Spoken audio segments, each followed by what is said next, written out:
Senate ने एक करारदाद पास की है और उन्होंने कहा है कि 9 मई के वाक़यात में मुलव्वस लोगों का जो ट्रायल है वो फ़ौजी अदालतों को करना चाहिए, और जो सुप्रीम कोर्ट का फ़ैसला है उसकी उन्होंने काफ़ी हद तक कहना चाहिए, मुख्तसर अगर मैं इन्वर्टेड कॉमास में बयान करूँ तो मज़म्मत की है। मज़म्मत का लफ्ज़ तो नहीं है, लेकिन कहना उसको यही चाहिए कि मज़म्मत ही की है उसकी। वो कहते हैं कि 1967 से ये प्रोविज़न मौजूद है और शोहदा के साथ कोई भी ऐसी बेहुरमती हो या फ़ौजी तनसीबात के ऊपर हमला हो तो उसका सख्त से सख्त ट्रायल होना चाहिए। और सुप्रीम कोर्ट से साथ ये करारदाद ये भी इल्तिजा कर रही है कि एक लार्जर बेंच इसको रिव्यू करे, क्योंकि ये एक कंसेंसस डिसीजन नहीं था। अब ये सूरत हाल सेनेट से एटलीस्ट मेरी एक्सपेक्टेशन नहीं थी। इट शोज़ कि इस वक्त सूरत हाल जो डेवलपमेंट्स होने जा रही हैं आइंदा आने वाले दिनों में, हो सकता है कि वो हमारी तवक्कुआत के कुछ बरक्स मामला पाकिस्तान में हो जाए। आम तौर पर आप कौमी असम्बली या सेनेट से तवक्को ये करते हैं कि वो सिविलियन राइट्स की ज़्यादा बात करेंगे और रेगुलर कोर्ट से ट्रायल का जिक्र किया जाएगा। 9 मई का दिफा तो खैर कर ही कोई नहीं सकता, पाकिस्तान तहरीक इंसाफ वाले ख़ुद भी नहीं कर सकते। यौम स्याह उसको कहा गया और दुरुस्त कहा गया, फ़ौजी तनसीबात के ऊपर हमला हो या पाकिस्तान में वो शख्सियात जो हमें दिल से ज़्यादा, जान से ज़्यादा अजीज़ हैं, जिन्होंने निशान हैदर जिनको दिया गया पाकिस्तान की खातिर, जिन्होंने जानें कुर्बान की, उनकी अगर यादगारों की बेहुरमती की जाए या MM आलम एयरबेस के ऊपर जाकर जो कुछ आग लगाने का काम किया गया और तोड़ फोड़ की गई, उसको तो सिर्फ मज़म्मत ही और यौम स्याह के तौर पर ही कहा जा सकता है और ये कोई बंदा उसको डिफेंड नहीं करेगा। लेकिन जो लोग वहाँ पकड़े गए उसमें से 103 सिविलियंस के ट्रायल के ऊपर सवाल है और उस ट्रायल के ऊपर सेनेट ऑफ पाकिस्तान ने एक करारदाद पास कर दी है। तो इसका मतलब ये है कि हमारी जो पॉलिटिकल एलीट इस वक्त पार्लिमान का एक जो बड़ा ईवान है उसके अंदर मौजूद है, उसका रुझान शायद प्रो इस्टेब्लिशमेंट बहुत ज़्यादा टिल्ट उसके अंदर मौजूद है, नहीं तो ये काम शायद वो ना करते। सुप्रीम कोर्ट क्या करेगी इसके ऊपर, उसके ऊपर 2 आरा मौजूद हैं। एक राय ये है कि जो 21D को उड़ाया गया था उसको तो वो रिस्टोर कर दें, लेकिन सिविलियन का ट्रायल जो है उसके लिए ATA की जो प्रोविजन मौजूद है, एंटी टेररिज्म एक्ट की जो प्रोविजन मौजूद है, उसी के तहत किया जाए।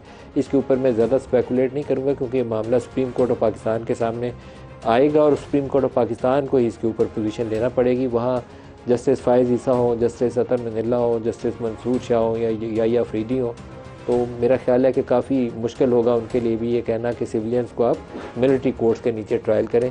लेट्स सी कि क्या बनता है, क्योंकि ये एक नई तारीख रकम होगी जब ये फ़ैसला करेंगे। पाकिस्तान में आज से पहले 9/11 के वाक़यात के बाद जो लोग पाकिस्तान के बच्चों की, औरतों की, नौजवानों की, फ़ौज के सिपाहियों की, पुलिस वालों की शहादत में मुलव्वस थे, उनके लिए ये प्रोविजंस इनेक्ट की गई थी कि उनका मिलिट्री कोर्ट्स में ट्रायल होगा, लेकिन उसके लिए जेट ब्लैक टेररिस्ट की प्रोविजन डाली गई थी और आइन के अंदर सनसेट क्लॉज इंट्रोड्यूस करवाई गई थी कि उसके बाद ये प्रोविजन नहीं रहेगी।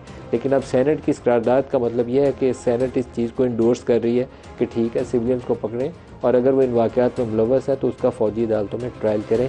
टेस्ट केस होगा मेरे ख्याल में पाकिस्तान की पूरी सिविल सोसाइटी के लिए भी और सुप्रीम कोर्ट ऑफ पाकिस्तान के लिए भी। इमरान खान के अपने मामलात लगता यह है कि काफ़ी पेचीदगी का शिकार है।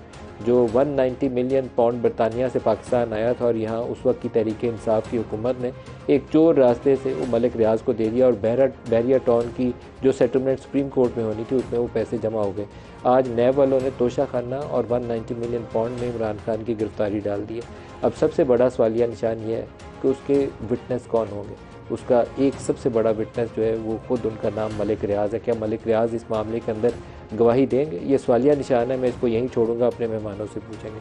और तीसरी डेवलपमेंट जो है वो नवाज़ शरीफ के ऊपर लाडले का एक लेबल है जो काफ़ी वाज़े तरीके से चिस्पा हो चुका है और वो जिस दिन पाकिस्तान उनकी लैंडिंग हुई उससे लेकर आज तक इस्टेब्लिशमेंट से और अदालतों से, मिलिट्री और जुडिशल जो हमारी इस्टेब्लिशमेंट है, दोनों से उनके साथ जो रवैया है वो काफ़ी लाडले वाला है। और आम तौर पर जो इलेक्टेबल्स हैं और पाकिस्तान के कुछ ऐसे ग्रुप्स हैं सियासी, जिसमें सियासी जमातों में अगर मैं नाम लूँ तो MQM को कह सकते हैं, वो हवा का रुख दे के या इस्टेब्लिशमेंट की मर्ज़ी दे के अपने इत्तेहाद का या किसी जमात के साथ देने का फ़ैसला करते हैं। बाप पार्टी उसी में से एक है।